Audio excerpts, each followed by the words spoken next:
Hello guys, 11 দুগুণে 22।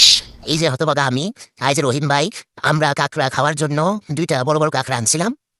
কাঁকড়া দুইটাকে ভালোভাবে ধুয়ে দিয়ে পরিষ্কার করতেছি অবশ্য রহিম ভাই, আর আমি ভিডিও করতেছি। যে পাশে বসে আছে রাজীব ভাই। আমরা কাঁকড়া আসলে রহিম ভাই খাইছে, কিন্তু আমি খাইনি কখনো। তো আজকে মনে করলাম অনেক স্বাদ করে কাঁকড়াগুলো খাবো। তাই দেখেন কি অনেক সুন্দর করে পরিষ্কার পরিচ্ছন্ন করতেছি আমরা। করে এই যে আমরা অবশ্য কাঁকড়াগুলোকে কেটে কেটে টুকরা টুকরা করে নিছি। এরপরে হচ্ছে আবার একটু কিছু পানি দিয়ে ধৌত করবো। তারপর আবার কেটে নিলাম।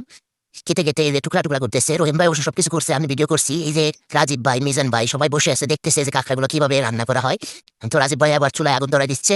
আগুন ধরায় আসলে ধরাইতে একটু সময় লাগতেছে। হ্যাঁ, এই যে আমাদের ইকবল ভাই খুব আল্লাহ লোক।